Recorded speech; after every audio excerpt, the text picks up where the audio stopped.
Bom, então vamos lá, pessoal. Para dar uma breve introdução no assunto, dá uma olhada nesse corte aqui do Renato Cariani que é bem interessante. Quantos por cento é de importância o fator genético em um atleta de fisiculturismo? Mais ou menos assim, eu acho que uns 70%. Eu vou ser ousado, eu vou dizer que é 100% se houver falta de genética.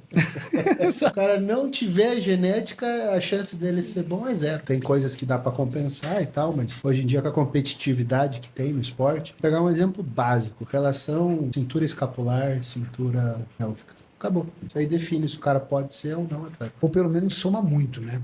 Quanto Bom, pessoal, por que eu estou mostrando isso para vocês? Porque é o seguinte: o grande problema da sociedade é tentar deixar as coisas mais justas. Já falei brevemente sobre isso em outros vídeos, mas ninguém consegue deixar as coisas mais justas.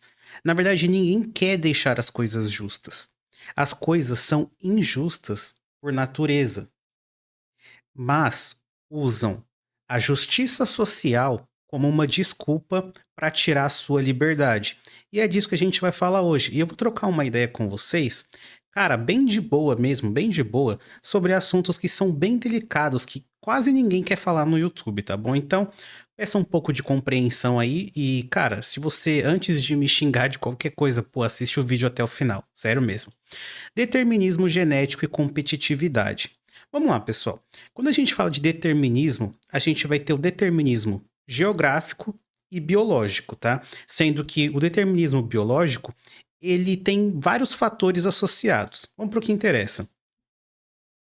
O determinismo geográfico é acreditar que o seu destino ou o destino de uma pessoa está determinado, ele já está escrito pelo lugar onde você nasceu, tá?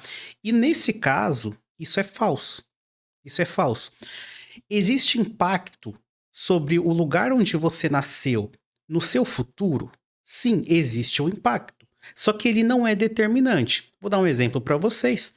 Existem pessoas que moram em locais quentes, só que eles não usam roupas adequadas para locais quentes. Eles utilizam roupas que seriam comuns em lugares frios. Um exemplo, Brasília. No caso, eles usam ternos. E por que eles usam ternos? Porque terno é uma roupa de status. Então, não necessariamente o lugar onde você está ou o lugar onde você nasceu vai determinar o tipo de coisa que você vai fazer, tá? Não determina a cultura, não determina praticamente nada. Tem influência? Tem impacto? Sim, mas não é determinante. Então, uma pessoa que veio da extrema pobreza pode conseguir ficar rica. Isso é um fato. Existe um impacto? Existe dificuldade? Sim, mas não é determinante. Então, o fator geográfico a gente já pode descartar. Aí depois a gente pode falar sobre os determinismos biológicos, que são vários fatores. O determinismo biológico determina que o destino de uma pessoa está conectado com a sua estrutura cerebral, hormônios, neuroquímica, anatomia e genética. Quando a gente fala de estrutura cerebral, hormônios, neuroquímica, anatomia e genética, eu também considero que isso é falso, tirando a parte genética, que também envolve anatomia. Por quê?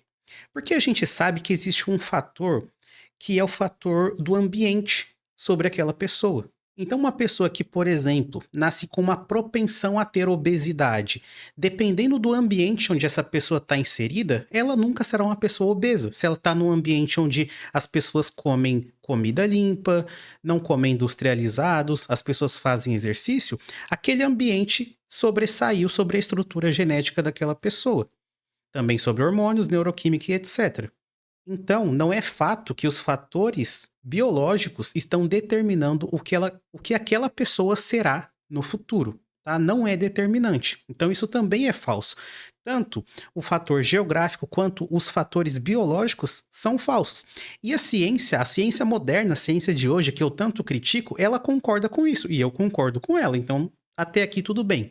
Só que existe um fator aqui chamado anatomia e genética, que eu vou classificar como genética.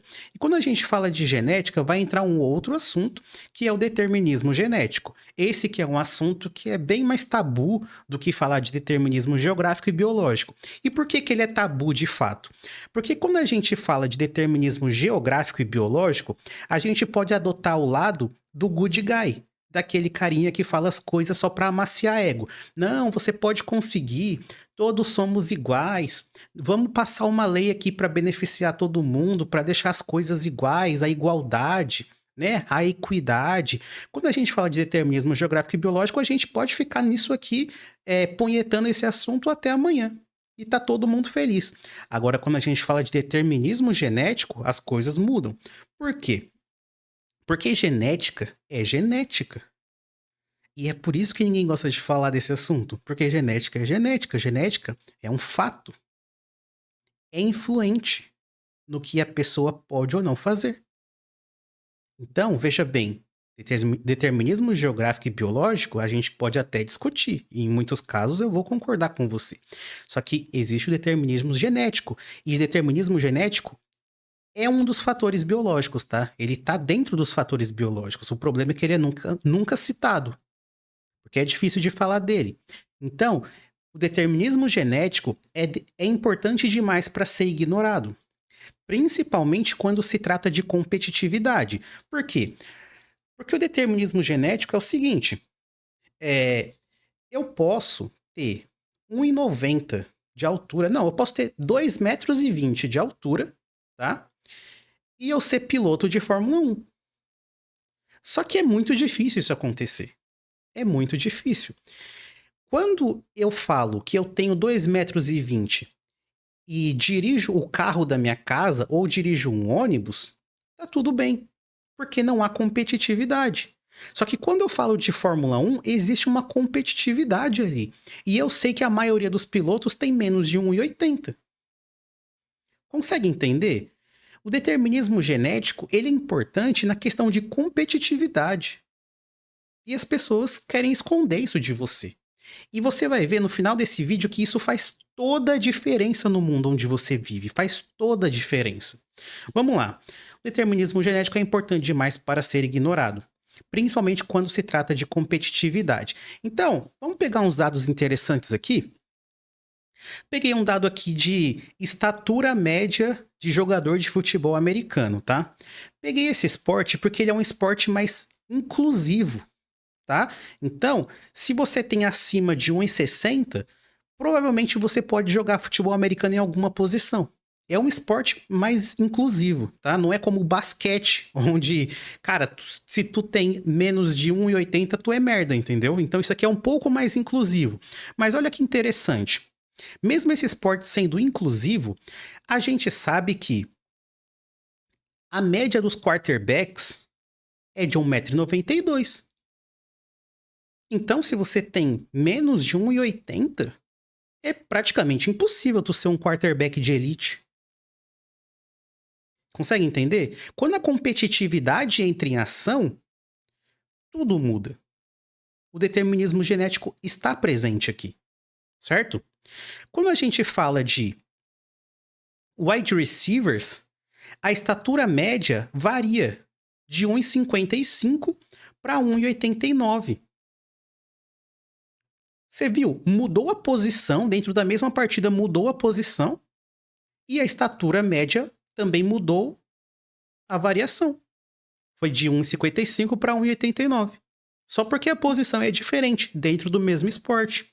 Quando a gente pega tight ends e linebackers, eles têm em média 1,92. Consegue entender? E isso vai para todas as posições desse esporte. Vamos pegar um outro esporte que também é muito inclusivo, que é o futebol normal, que é o futebol inglês, o futebol brasileiro. Quando a gente pega aqui a seleção brasileira, olha que interessante. Os goleiros da seleção, que são o Alisson, o Hugo e o Bento, eles têm de 1,90 para cima. Eles não têm mais de 2 metros, mas eles têm 1,91 até 1,98. São os goleiros, 1,91 até 1,98. Vamos mudar a posição? Vamos ver os defensores? Os defensores do Brasil, eles têm, na média, 1,83. Você pode ver aqui, ó, o Alexandro tem 1,80, o Marquinhos tem 1,83, o Danilo tem 1,83, o Léo Ortiz tem 1,85, o Carlos Augusto tem 1,83. Você não acha que isso aqui é parecido demais? O Alexandro, o Marquinhos, o Danilo, o Léo Ortiz e o Carlos Augusto têm 1,83. E olha a coisa mais interessante ainda. Olha que mais interessante ainda, se você conhece esse esporte a fundo, olha que interessante. O Alexandro, ele tem 1,80. A média de altura do Alexandro é mais parecida com os jogadores de defesa, porque o Alexandro, de verdade, ele é um lateral.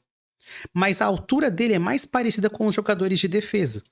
Então, o Alexandro é um lateral defensivo. Olha que interessante. O Carlos Augusto, que joga na Inter de Milão, ele tem 1,83. Ele é um lateral.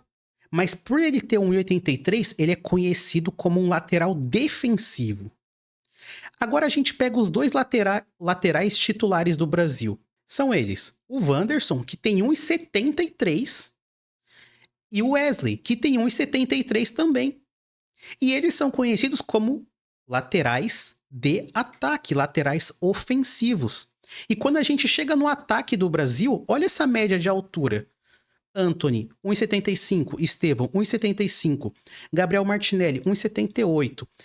Vinícius Júnior, 1,75. Rafinha, 1,75. Cara, quatro dos atacantes do Brasil têm 1,75. Exatamente 1,75. Consegue notar? Quanto mais baixo um jogador, mais na linha de ataque ele joga. Quanto mais alto, mais na defesa. Só tem 2 atacantes no Brasil que tem mais de 1,80. O Matheus Cunha e o Richarlison. Os dois têm 1,83.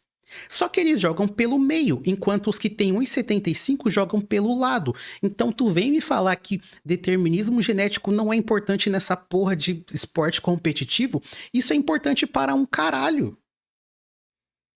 Isso é importante para um caralho.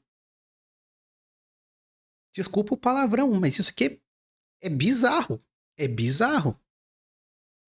Isso que o futebol é o esporte, na minha opinião, o mais diverso de todos. Ele é jogado em diversos países por pessoas de diferentes pesos e alturas.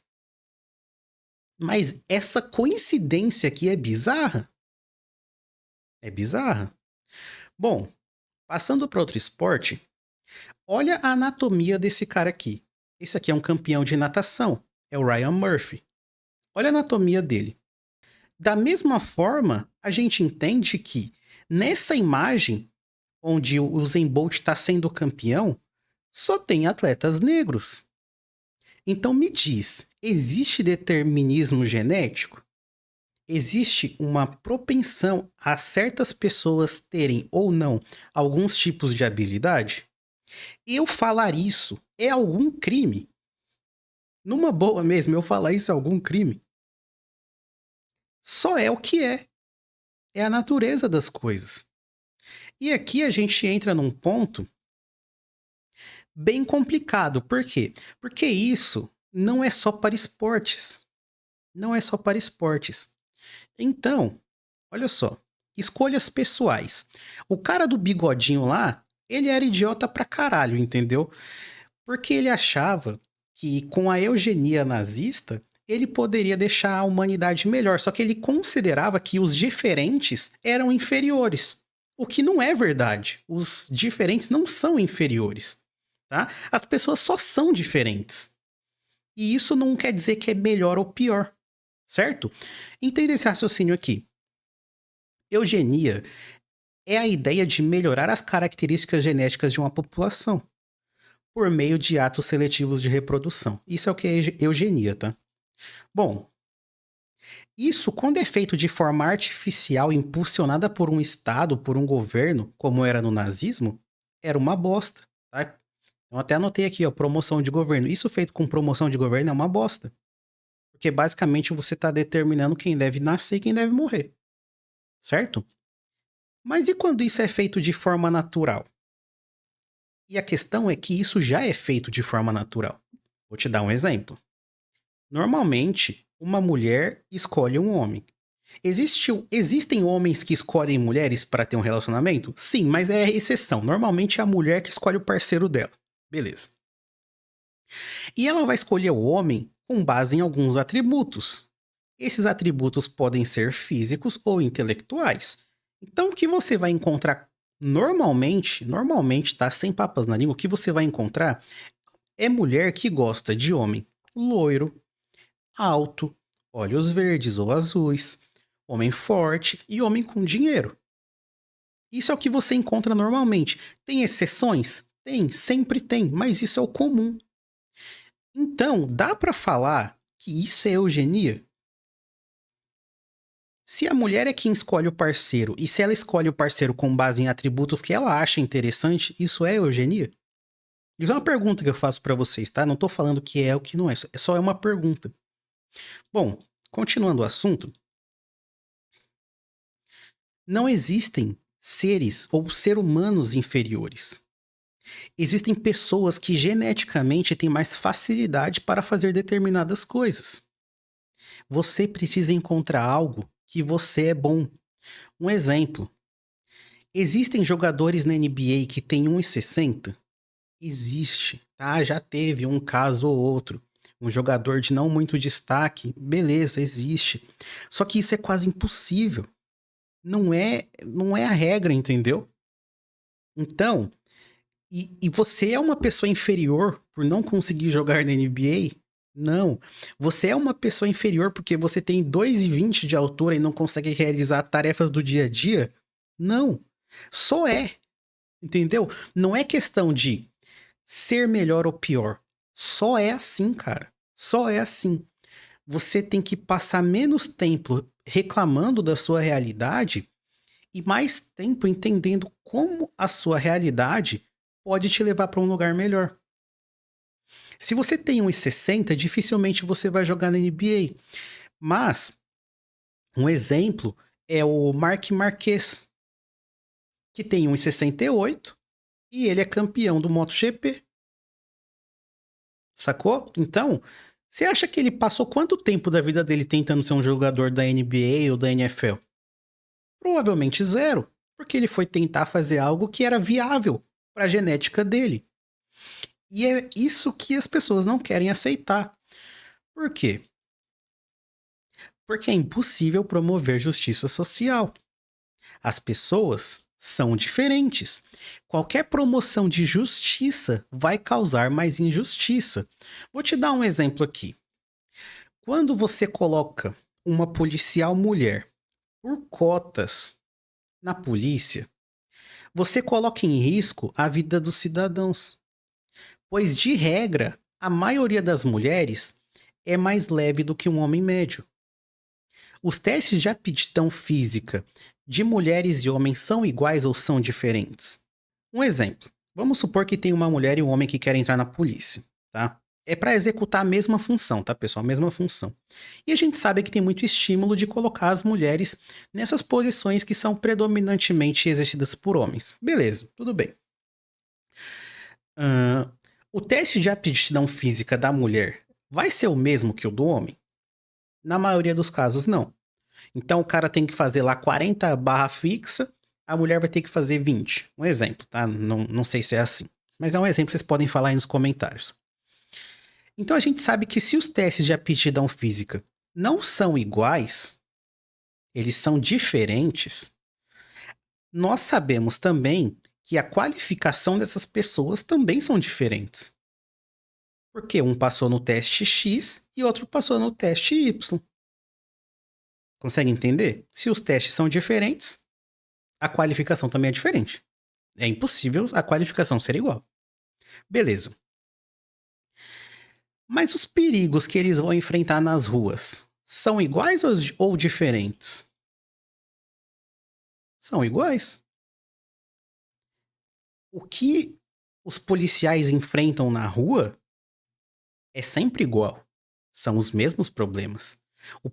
O bandido não vai parar e perguntar: calma, é uma policial mulher, então eu vou me comportar de outra forma, porque é uma policial. Não, não, não, não. Ele tá cagando se a policial é mulher ou homem. Ele vai agir da forma que o bandido age. Então, se os desafios que essas pessoas vão enfrentar são iguais, como você pode fazer um teste de aptidão física diferente? Se eles vão enfrentar os mesmos desafios. Isso coloca a população em risco, porque não vai ter um policial qualificado para enfrentar aquele problema.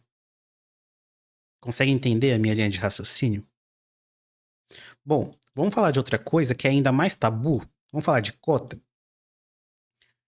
Vamos colocar aqui que tem 2 pessoas para entrar na universidade, certo? Na ampla concorrência, o cara tirou 790.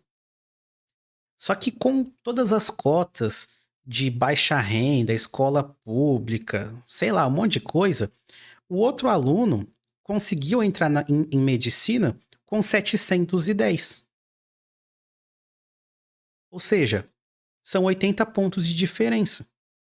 Então você tirou uma pessoa que tirou 720 na prova e colocou uma pessoa que tirou 710. Você resolveu uma injustiça?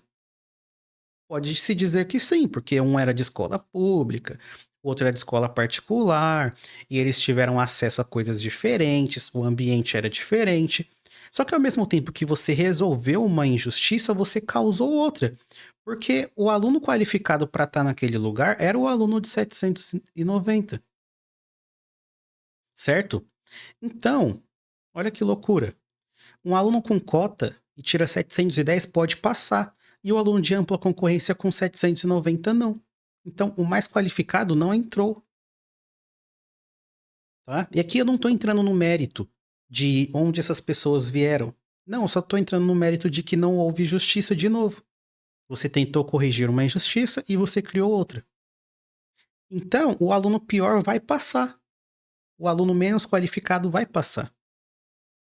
E, pô, eu tô falando, o aluno pior vai passar. Na cabeça de muita gente, eu tô falando, o aluno negro vai passar, ou o aluno pobre vai passar. Não, não tô falando isso, pessoal. Só tô falando que o aluno menos qualificado vai passar.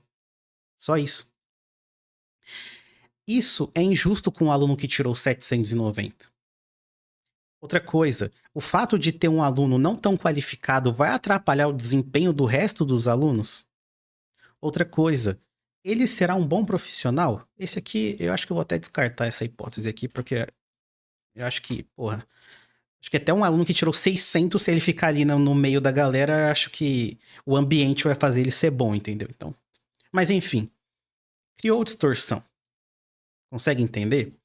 Por que eu tô te falando isso? Eu tô te falando isso porque é o seguinte, nem tudo que você quer fazer é pra você.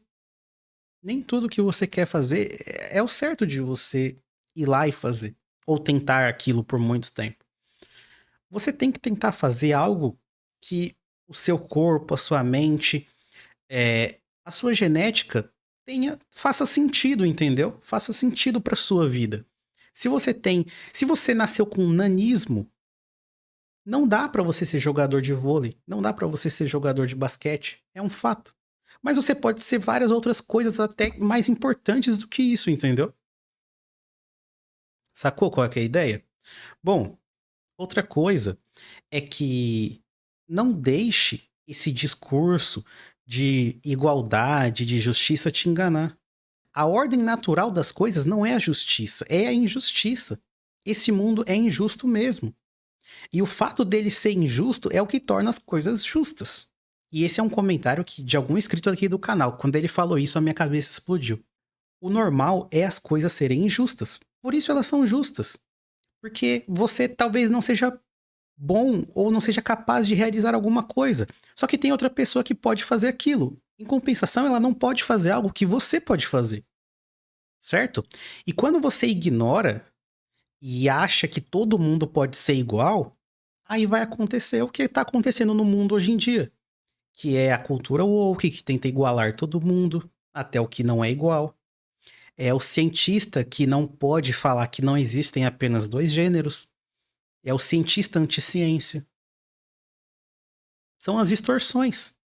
O cara de economia que fala que imprimir dinheiro não causa inflação. Consegue entender? As pessoas não querem se aproximar da verdade. As pessoas... É mais tranquilo para as pessoas aceitar o mundo de mentiras delas. Elas querem acreditar na mentira. Porque a verdade é dolorosa. A verdade dói. Só que tem uma coisa. Toda vez que você tenta criar uma justiça, você cria uma injustiça. E isso impacta no mundo. Para sempre. isso vai impactar no mundo para sempre. Então, o que a gente está vivendo agora, a gente vai colher os frutos de toda essa mentira no futuro. Tem uma frase muito interessante que é o seguinte: toda vez que uma mentira é contada, ela gera uma dívida. E cedo ou tarde, essa dívida é paga. Cedo ou tarde, essa dívida é paga. Bom, pessoal, espero que vocês tenham gostado do vídeo, tá? Se você quiser aprender a criar conteúdo assim como eu crio, o link dos meus cursos está aqui embaixo. Se você quiser aprender a comprar Bitcoin, tem um vídeo aqui embaixo que vai te ensinar a comprar do zero, tá? Respeitando aí a sua privacidade. E é isso. Se você tem mais sugestões de vídeo, manda aqui embaixo, deixe seu comentário. Vejo vocês na próxima. Fiquem com Deus.